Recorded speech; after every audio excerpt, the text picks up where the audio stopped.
Est-ce que vous saviez qu'il était possible de faire de l'argent avec la finance décentralisée et les NFT, tout en contribuant à la lutte contre le réchauffement climatique? C'est en tout cas l'objectif du projet Carbonable, qui compte bien révolutionner la manière dont fonctionne l'investissement dans les projets de préservation et de régénération de la nature. Vous avez sûrement déjà entendu parler des derniers rapports du GIEC, qui expliquent qu'on est dans une situation climatique critique, et que si on ne fait rien, les conséquences seront catastrophiques. C'est pour ça qu'aujourd'hui, je vais vous présenter Carbonable, un projet Web3 sur la blockchain Starknet, qui permet d'investir dans des projets de décarbonation. Dans cette vidéo, je vais vous expliquer pourquoi Carbonable est un projet unique et essentiel si on veut sauver la planète, tout en étant pragmatique quant au fait qu'on vit dans un monde capitaliste. J'ai aussi posé tout un tas de questions aux cofondateurs de Carbonable afin d'obtenir des précisions sur le projet et d'avoir des infos un peu inédites sur la roadmap.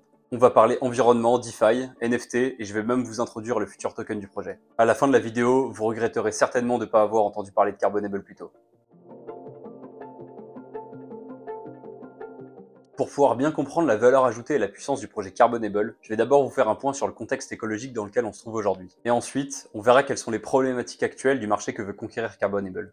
En 2021 et 2022, le GIEC a publié des rapports qui ont fait pas mal de bruit car ils démontrent l'urgence climatique dans laquelle on est. Le GIEC, c'est un groupe créé en 1988 qui rassemble 195 États membres, qui publie des rapports scientifiques qui synthétisent l'état des connaissances sur le changement climatique et le rôle de l'activité humaine dans tout ça. Le but de ces rapports, c'est d'apporter aux États des éléments scientifiques sur lesquels ils peuvent s'appuyer pour élaborer des politiques dans le domaine du climat. Les derniers rapports du GIEC démontrent qu'on a jusqu'en 2025 pour inverser la tendance de nos émissions de carbone si on ne veut pas que la hausse des températures entraîne des changements irréversibles. Ces rapports explique aussi que diminuer nos émissions de carbone ne sera absolument pas suffisant et qu'il faut aussi trouver des solutions pour absorber ce carbone. Pour ça, ils mettent en avant le fait qu'il faut investir dans la nature car c'est la meilleure solution pour absorber le carbone grâce à de la reforestation par exemple. Pour inciter les entreprises à lutter contre le réchauffement climatique, le protocole de Kyoto a élaboré en 1997 le crédit carbone. Le crédit carbone, c'est un instrument financier, c'est une unité de mesure qui correspond à l'émission d'1 tonne de dioxyde de carbone. Et donc le but du protocole de Kyoto, qui est au passage le premier traité mondial sur le changement climatique, c'était de mettre en place un système de quotas d'émissions de carbone pour inciter les entreprises à tendre vers la neutralité carbone. Si une entreprise dépasse son quota d'émissions de CO2 attribué, elle doit acheter des crédits carbone pour compenser, ce qui lui permet en gros de polluer plus. Mais si l'entreprise réduit ses émissions, elle aura alors un excédent de crédit carbone qu'elle pourra alors revendre sur le marché du carbone aux entreprises qui n'ont pas atteint leurs objectifs de réduction des émissions.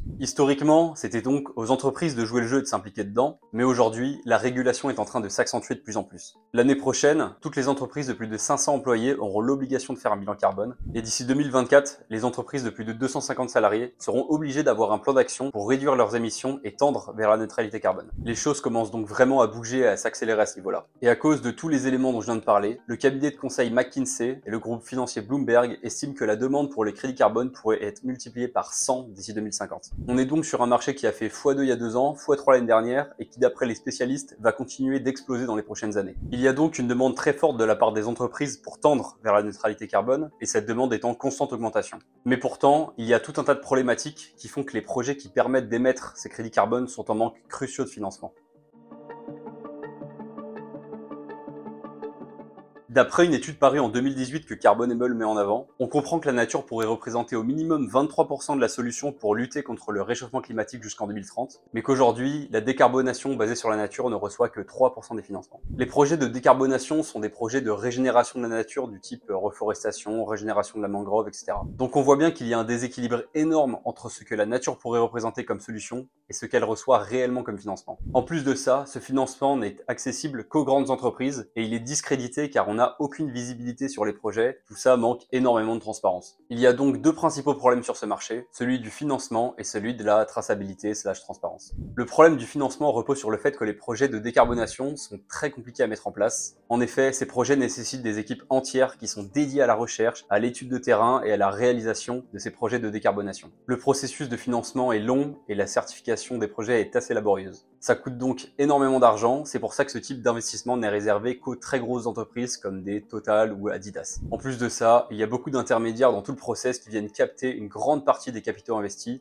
qui ne reviendront donc pas aux porteurs de projets. Et comme les financements ne sont réalisés que par les quelques grosses multinationales, il y a plein de projets ou de porteurs de projets qui n'arrivent pas à trouver de financement. La conséquence de tout ça, c'est qu'il est impossible pour les particuliers ou même les petites entreprises d'investir dans ce genre de projet. Le deuxième problème majeur, c'est le côté transparence et traçabilité. Il y a eu beaucoup d'abus dans ce milieu et notamment dans les projets de régénération de la nature car il y a peu de régulation, peu de transparence sur les projets et peu de traçabilité sur les crédits carbone. Il y a un manque de confiance car on ne sait pas toujours d'où viennent les projets qui émettent les crédits carbone carbone, on ne sait pas toujours qui les finance, ni où va l'argent, et on n'a pas le suivi clair sur l'évolution des projets. Résultat, les crédits carbone se fondent dans la masse et on ne peut plus les tracer. Aujourd'hui, quand une entreprise finance un projet de décarbonation, elle va recevoir la totalité des crédits carbone que va émettre le projet au bout de la 5e année. Ça fait que si le projet est un projet de régénération d'une forêt par exemple, mais que cette forêt brûle après la 5e année, l'entreprise va quand même bénéficier de tous les crédits carbone, et donc de crédits carbone qui seront jamais vraiment émis parce que la forêt a brûlé. On a donc un problème lié au fait qu'accéder à ces projets n'est réservé qu'aux très grandes entreprises, car c'est très coûteux, et que du coup, beaucoup de projets n'arrivent pas à trouver de financement. Et on a aussi le problème lié au fait qu'il y a tellement peu de transparence sur ces projets qu'on a des crédits carbone de mauvaise qualité sur le marché, car on ne peut pas vérifier comment ils ont été émis. Mais tous ces problèmes, l'entreprise Carbonable en a bien conscience, et elle compte bien les résoudre.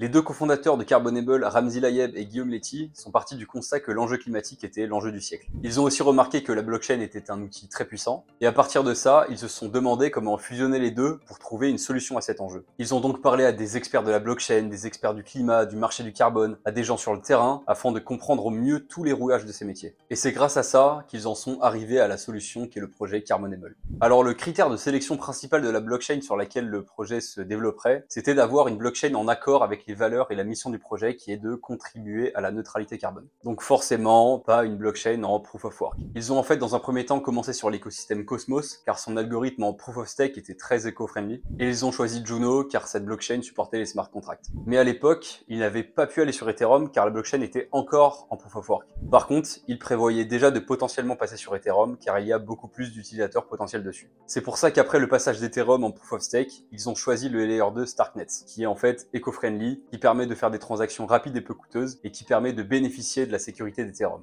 Si vous voulez en savoir plus sur cet écosystème, je vous invite à voir ma dernière vidéo qui présente un autre projet très prometteur qui utilise la technologie de Starknet. Carbonable, c'est un projet qui allie le Web3 avec des actifs soutenus dans le monde réel afin de lutter activement contre le réchauffement climatique. Carbonable, c'est une solution de finance décentralisée sur la blockchain Starknet qui permet aux investisseurs particuliers et aux entreprises d'investir dans des projets de régénération de la nature. Pour cela, Carbonable commence par sélectionner les meilleurs projets de décarbonation. Ensuite, Carbonable va tokeniser ces projets, c'est-à-dire que Carbonable va fragmenter ces projets pour les convertir en actifs digitaux qui sont des NFT, pour pouvoir les vendre sur leur application décentralisée. Une fois que le projet est financé, Carbonable reçoit les crédits carbone qui sont associés au projet.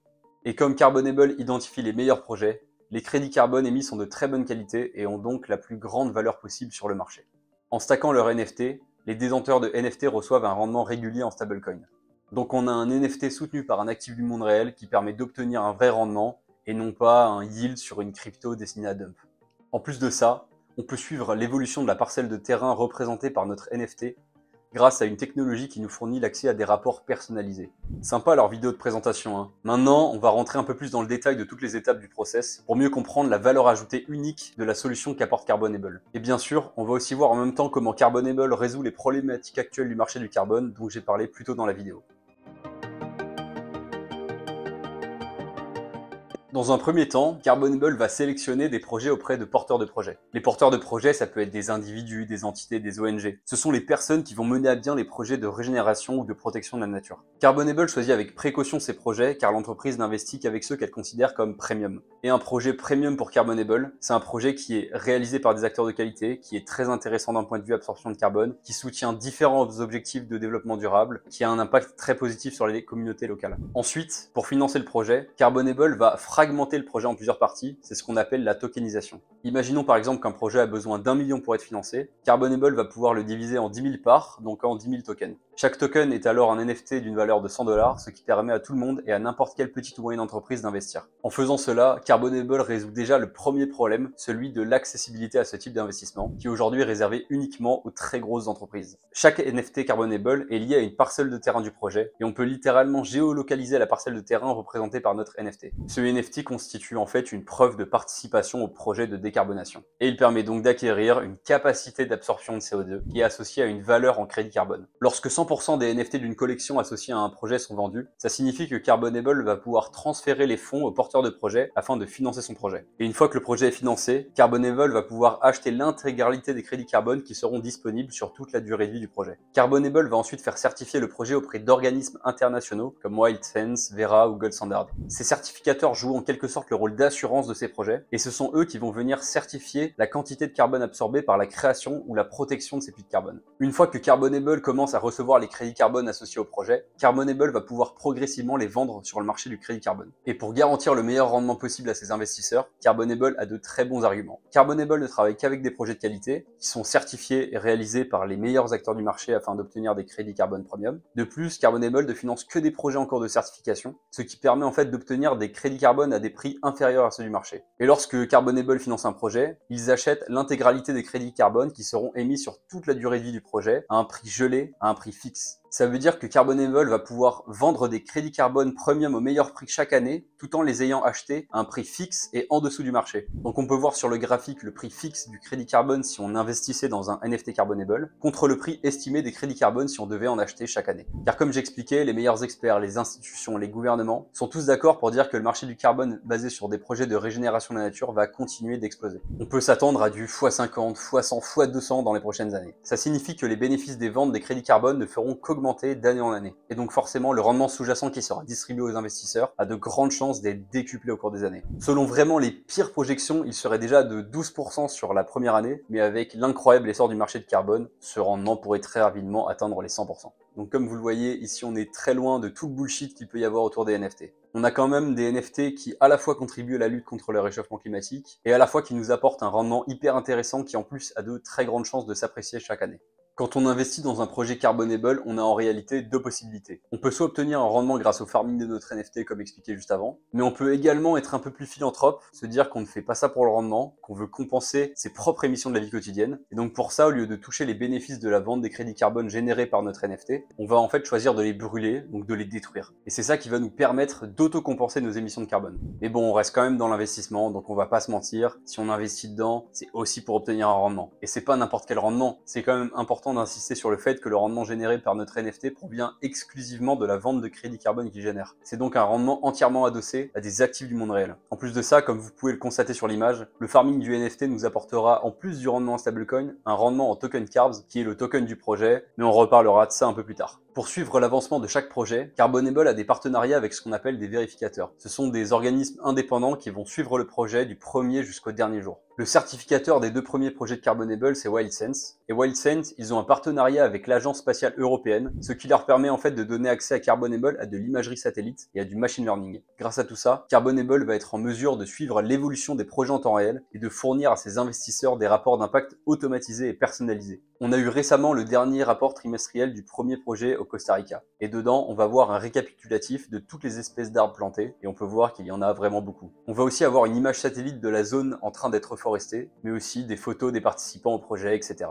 En plus d'avoir un fonctionnement très bien rodé, Carbonable a encore d'autres tours dans son sac. L'autre raison primordiale pour laquelle Carbonable utilise des NFT pour fragmenter les projets en plusieurs parts, c'est que chaque projet a ses propres informations, qu'on appelle metadata, ce qui est en fait clé d'un point de vue transparence. C'est donc ça qui va nous amener à la résolution du deuxième problème, celui de la traçabilité des projets. En effet, chaque projet est lié à une collection de NFT, et donc chaque collection est différente et doit avoir un lot unique d'informations qui lui sont propres, comme par exemple le fait de savoir dans quel pays le projet a lieu, combien de temps il va durer, qui est le porteur du projet, quel est l'organisme certificateur, quels sont les objectifs de développement durable du projet, combien de crédits il va émettre, etc.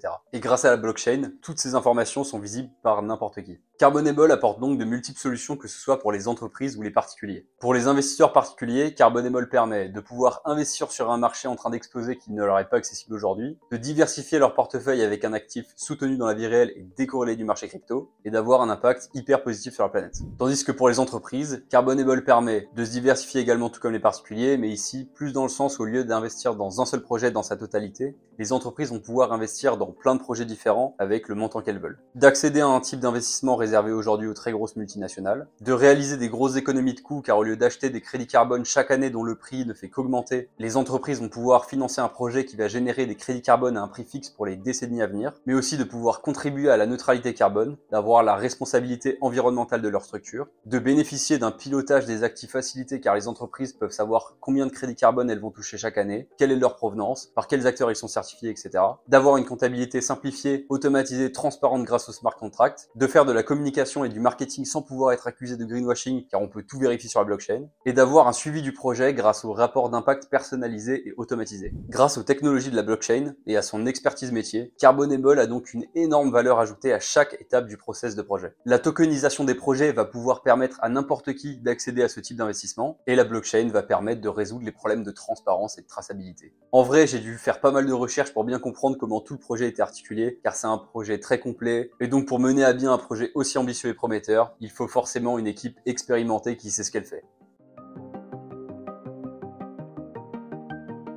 Carbonable a été créé par les deux cofondateurs Ramzi Layeb et Guillaume Letty. Ce sont des amis de longue date qui se sont connus en école d'ingénieur et qui avaient déjà créé ensemble en 2019 une initiative dans le domaine du développement durable. Ramzi, il a travaillé des années dans la supply chain chez Procter & Gamble et il a aussi travaillé plusieurs années dans la direction d'entrepôts logistiques chez Coty. Guillaume, lui, il a plus de 10 ans d'expérience dans la direction de produits digitaux. Ils sont tous les deux co-CEO de Carbonable, mais Ramzi est plus chargé de toute la partie opération, blockchain, finance, et Guillaume, lui, il va plus s'occuper de toute la partie produits et business. On a donc déjà deux bonhommes qui ont beaucoup d'expérience dans leur domaine et qui ont fait leurs preuves, mais ils se sont également entourés d'advisors qui valent leur pesant d'or. On retrouve Abdelhamid Barta qui est un énorme crack de la blockchain. Il a par exemple été core développeur chez Ethereum de l'EIP 1559 qui est une proposition d'amélioration de la blockchain. Et il a d'ailleurs développé cette EIP en collaboration avec Vitalik Buterin lui-même. Si vous ne le connaissez pas encore, je vous conseille vivement d'aller regarder ses différentes interventions dans divers médias crypto sur YouTube. Il est toujours très pertinent et il vous apprendra certainement plein de choses. Chez Carbonable, Abdel a le rôle de CTO. Il est advisor sur la partie technique, donc sur tout ce qui va être blockchain et smart contract. On retrouve aussi la cofondatrice de Time for the Planet, Colline de Bail. Time for the Planet, si vous connaissez pas, c'est une grosse initiative française qui investit dans la lutte contre le réchauffement climatique.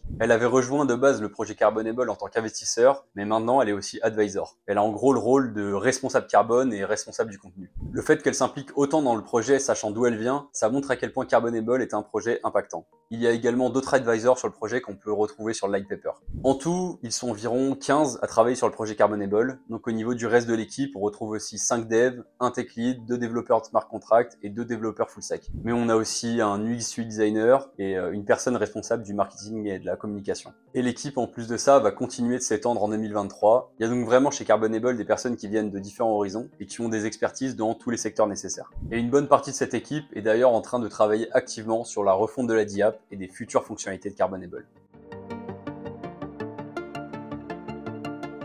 Carbonable a en fait déjà lancé 2 projets sur son Launchpad. Ça, c'est leur ancienne interface qui a été développée sur Juno. Et là, on peut voir leur premier projet, Las Delicias, qui se déroule au Costa Rica. Il faut savoir que les NFT qui ont été vendus pour financer ce projet ont été sold out en 2 secondes. Ici, on peut voir les infos du projet, on peut télécharger la due diligence du certificateur, etc. Le second projet, lui, a été réalisé au Panama et il a été sold out en quelques minutes car les NFT sont sortis le jour du crash de Luna. Sinon, il se serait aussi probablement vendu en quelques secondes. Aujourd'hui, Carbonable a sorti une nouvelle application sur le testnet de Starknet. C'est la première version, donc il manque encore pas mal de fonctionnalités qui sont en cours de développement, mais on peut déjà voir à quoi ressemblera le Launchpad et les projets tests qui ont été mis. Il faut savoir que même si on est sur un testnet et que les NFT n'ont pas de valeur, certaines collections de NFT ont quand même été sold out le jour même de la sortie en testnet. Vu le marché actuel, Carbonable ne va pas mettre en place énormément de nouveaux projets prochainement. Par contre, je sais de sources sûres qu'il y aura tout de même pas mal d'activités début 2023. On a par exemple le prochain vrai projet qui va sortir fin janvier sur le mainnet de Starknet. Donc si vous avez loupé les précédents mints, c'est l'occasion de vous y intéresser. Aujourd'hui, l'équipe de Carbonable veut se concentrer sur les fondamentaux du projet. Ils veulent développer la meilleure technologie possible sur Starknet, ils font en sorte d'avoir la meilleure expérience utilisateur possible, et ils travaillent la partie B2B à travers des partenariats avec des entreprises. En plus de ça, l'équipe a déjà bien réfléchi au lancement de leur token Carbs. Mais comme on vient de le voir, ce n'est pas du tout leur priorité actuelle. Ils ne lanceront pas en fait de token avant qu'il y ait une vraie utilité et qu'on en ait vraiment besoin. Par contre, ils ont déjà fait un document dans le Light Paper qui explique un peu les tokenomics. On sait par exemple que le token aura 3 utilités principales. Il aura des fonctions classiques comme nous permettre d'interagir avec le protocole, obtenir des réductions sur les fees et le fait d'être une récompense de farming. Mais il aura aussi des fonctions un peu plus spécifiques comme le fait de pouvoir permettre aux holders de passer en priorité pour investir sur certains projets. Et ça, c'est vraiment puissant. Et ce sera aussi un token de gouvernance qui permettra donc de pouvoir participer aux futures décisions du protocole. Ici, on a le petit graphique où l'on peut voir la répartition de la Genesis Supply du token, mais ce n'est qu'une esquisse, ce n'est pas le focus actuel de Carbonable, donc cette supply sera sûrement affinée davantage au moment venu grâce aux experts blockchain et tokenomics du projet. Aujourd'hui, tenter de réduire nos émissions de carbone n'est clairement plus suffisant. Le GIEC est très explicite sur le fait qu'on est dans une urgence climatique qui doit nous obliger à chercher des solutions pour absorber ce carbone. Et la meilleure solution pour ça, c'est le fait d'utiliser la nature grâce à la préservation et la régénération des puits de carbone. Carbonable vient donc s'imposer comme pionnier de ce secteur. Grâce à la blockchain, Carbonable permet à n'importe qui d'investir dans des projets de décarbonation et de suivre en toute transparence tout le process de projet. Et ce n'est pas que théorique, ils ont déjà fait leur preuve de concept à travers leurs 2 premiers projets. Et je rappelle que les collections de NFT associées à ces projets se sont sold out en quelques secondes. Ça montre la réelle demande derrière ce genre d'actifs. Ils ont déjà de multiples partenaires et sont en discussion avec de nombreuses entreprises. C'est ça en plus de leur proposition de valeur qui va leur permettre de leur assurer des projets à l'avenir, malgré la difficulté actuelle d'en trouver et d'en sécuriser. Investir dans un NFT Carbonable, c'est donc investir dans un actif qui est décorrélé des cryptos, qui est backé dans le monde réel, qui permet de contribuer à la lutte contre le réchauffement climatique, qui fournit un rendement conséquent, qui est aujourd'hui réservé uniquement aux très grosses entreprises et qui est quasi promis à une explosion dans les prochaines années. C'est donc vraiment unique et je pense que ce genre d'investissement a un très bel avenir devant lui. Comme Carbonable le rappelle sur leur site, on vit dans un monde capitaliste dont l'argent est le carburant, donc au lieu de le critiquer, autant s'en servir pour lutter contre l'urgence climatique actuelle.